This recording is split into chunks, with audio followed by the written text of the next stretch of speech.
Hey everybody, Pastor Matt. I just want to give you an update. Everybody thinks that the last days are upon us because of what's going on. And I think we need to be aware of what the scriptures say. And I do believe we need to be ready because the Lord could come. But now with that being said, I want to give you the scriptural perspective on things. I want to tell you what the scriptures say about these things. Because when things like this happen in the world, famines, pestilence, wars, people say, this is it. It's the end. The rapture's coming, blah, blah, blah, blah, blah. People get freaked out and they get scared. But you and I need to be salt and light during this time. We don't need to panic. We don't need to be afraid. But I want to tell you what to look for as far as the last days go. Jesus makes it very simple. Very simple. Look what he says. Matthew 24 and verse 3 says, "Now as he sat on the Mount of Olives, the disciples came to him privately, saying, 'Tell us, when will these things be? What will be the sign of your coming and of the end of the age,' or the end of the world? Jesus answered and said to them, 'Take heed that no one deceives you.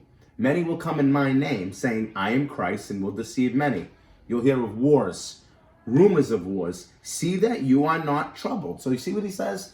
People are going to come in my name. There'll be wars. There'll be rumors of wars. This is from the time of Christ's ascension all the way until now. People say, oh, there's wars, rumors of wars. The end, it's the end, it's the end, it's the end. Things don't change. Jesus says these things are going to happen. And when, social upheaval happens, when nature, things happen in nature, people tend to get scared. So Jesus says, don't let those things trick you. Don't let people use those things to deceive you. He's going to give us an exact sign and what to look for when the end is there. Now, I do believe that things will intensify, just like a woman in labor pains. Things start out a little bit painful, then they get more and more. And I believe that's what Jesus is describing here, that things are going to intensify, but you won't know that the end is on you until a specific thing happens. Look what he says. He says this.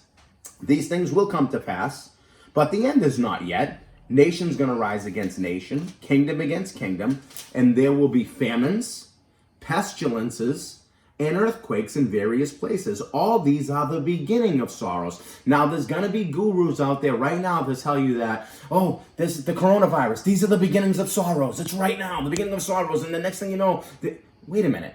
The beginning of sorrows, he's talking to his disciples too. It has a near and a far interpretation. Goes all the way back to the time of Christ. Beginnings of sorrows, famines, pestilences have been happening since the time of Christ. Now they will intensify because man has been growing on the planet. There's over 7 billion of us here now. They will intensify, but they'll say, right now because of the coronavirus, right now, this is the beginning of sorrows. No, he's going to tell us what to watch for. Look what he says. "Then they will deliver you up to tribulation and kill you, and you will be hated by all nations for my name's sake." Now listen, he's not talking about the tribulation period. He says Christians are going to be persecuted from the disciples' time all the way till the end, delivered up to tribulation. Jesus said, in the world you will have trouble. This is going to happen to God's people, even right now. There's over 100,000 martyrs a year that you don't hear about, but it's true. "Then many will be offended. They'll betray one another. They'll hate one another. Many false prophets will rise and deceive many." There's been false prophets since the time of Christ. Read the book of Acts all the way until now. "And because lawless will abound, the love of many will grow cold. But he that endures till the end will be saved." You say, Pastor Matt, this is just talking about the tribulation period. No, it's not. He's saying right from the beginning of the context, earthquakes will happen, pestilences will happen, famines will happen. This is going to happen. Now it is going to intensify. But listen, this is what he says. "And the gospel of the kingdom will be preached in all the world as a witness to all nations. Then the end will come." Now the next verse is the trigger so you can know when the end is. This is how you can know. He already told us there's going to be famine, pestilence, earthquakes, false Christ, false prophets. People are going to hate one another. That's been happening since the time of Christ until now. Things will intensify, yes, because more people live on the planet. But this is the trigger. Because remember the disciples' question. What is going to be the sign of the end? When is the end? Now, he gives them a precursor, telling them, don't think a pestilence triggers the end. Don't think an earthquake triggers the end.